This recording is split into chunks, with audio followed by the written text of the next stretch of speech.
Hi, my name is Cory The Cloud, and you're watching hashtag Verse TV. Comment, like, share, and subscribe. Hashtag Verse TV week 146. All right. Hello, social media family. Welcome to hashtag Verse TV week 146. I'm Aaron Mack, and I am here with my very good friend, sensational singer, songwriter, and truth liver, Cory The Cloud. Now, can you say hi to our Verse TV family, Cory The Cloud? Hi, Verse TV family. My name is Cory The Cloud. I'm so happy to be here. Excellent. We are happy to have you too, friend. All right. And first up, for our audience who may not yet know, where are you from and what do you love most about your residence journey thus far?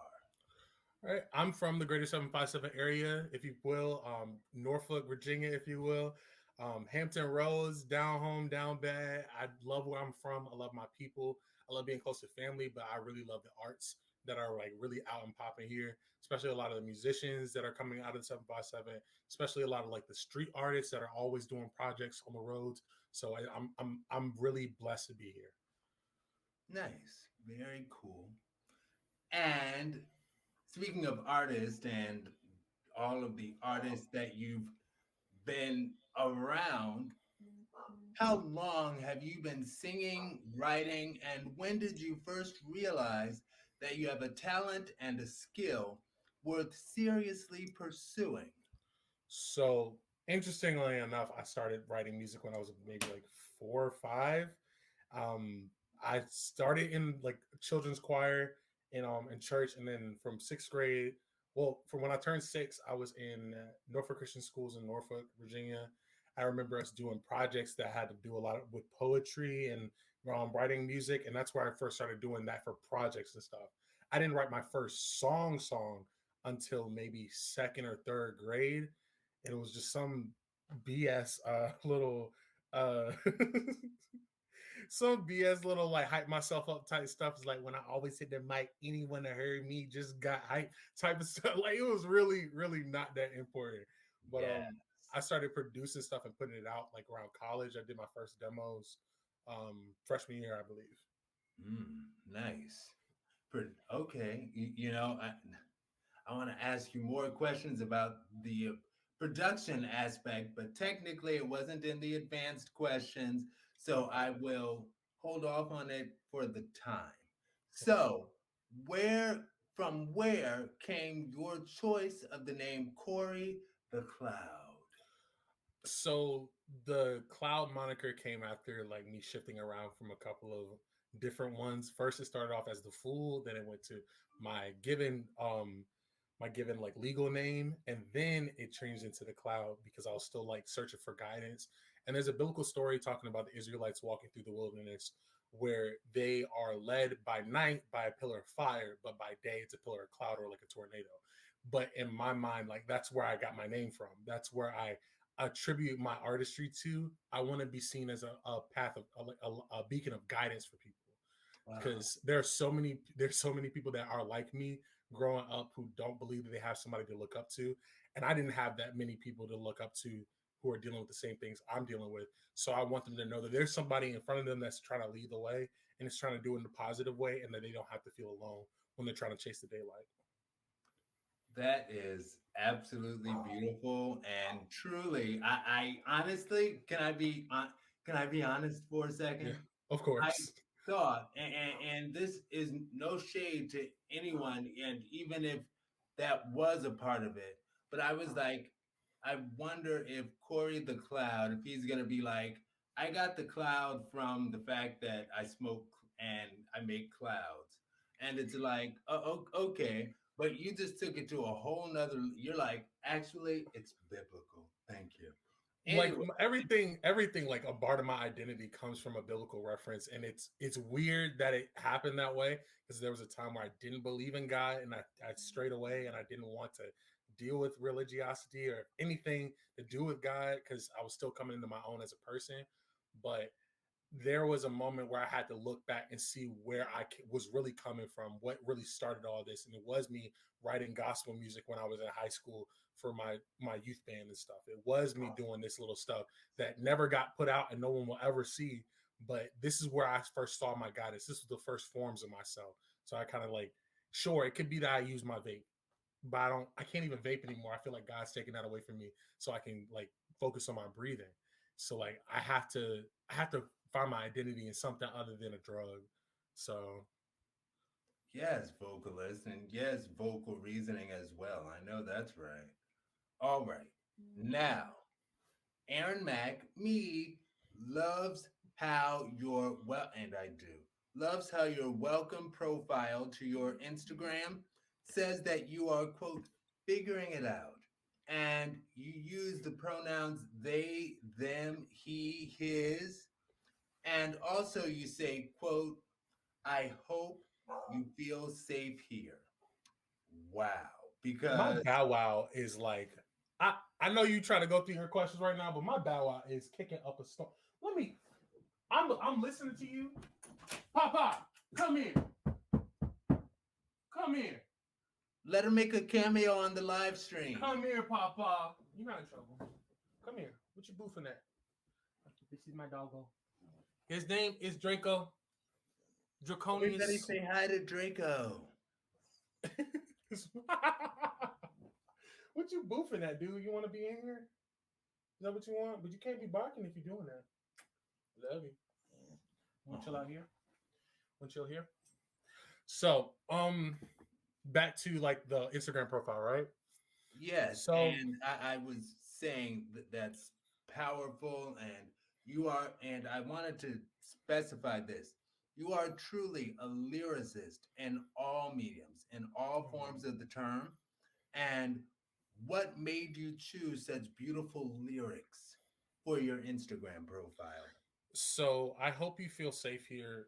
Actually, comes from like the idea from my first like it's weird my first EP that kind of got taken down off stores and stuff. I think it might still be up on my SoundCloud, but it might be privated.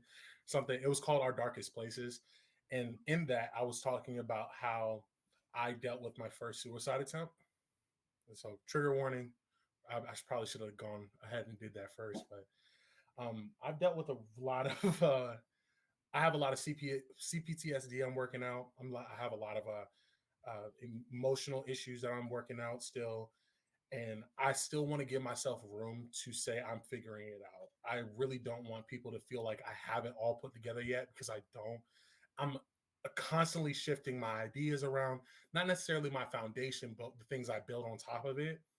Yeah, I don't have it all put together yet, if that makes any sense. But when I say I hope you feel safe here, it comes from that project when I was saying, like, when you're in your darkest place, I hope you feel safe there.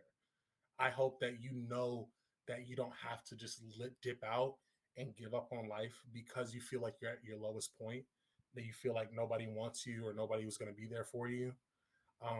I do that for myself mostly. I do that for younger me.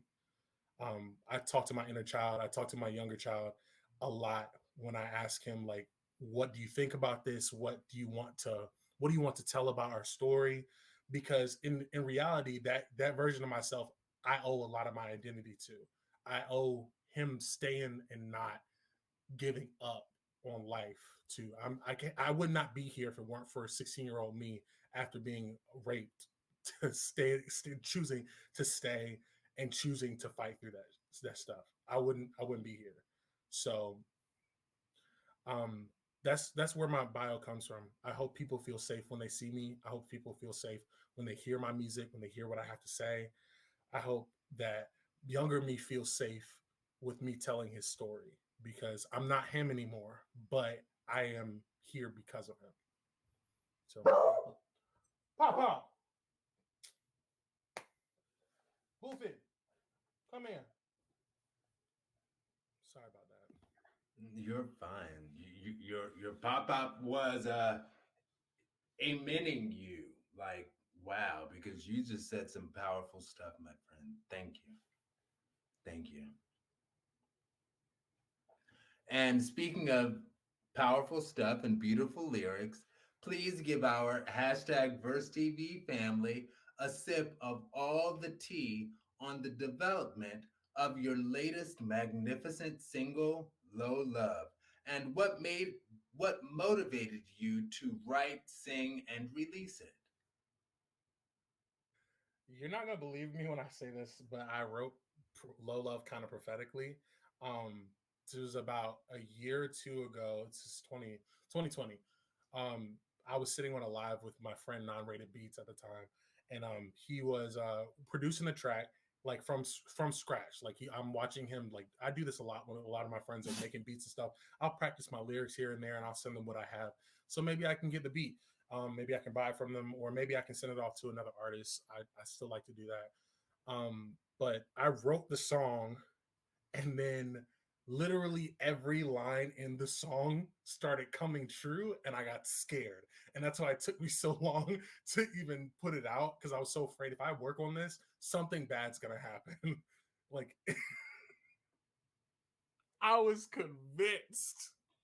I Mm. was convinced that this stuff is they ain't no this is part of the reason why I came back to God, because I'm like, I gotta put some prayer over myself, because if I'm saying this stuff and I'm losing all my friends and I'm being kicked out by my mom and I'm losing family members left and right, and like I look, I need God, I need Jesus, because this is not gonna end well. This is not gonna end well, because I'm gonna say something dumb in one of these songs and it's gonna happen to me, and then I'm gonna really be hurting.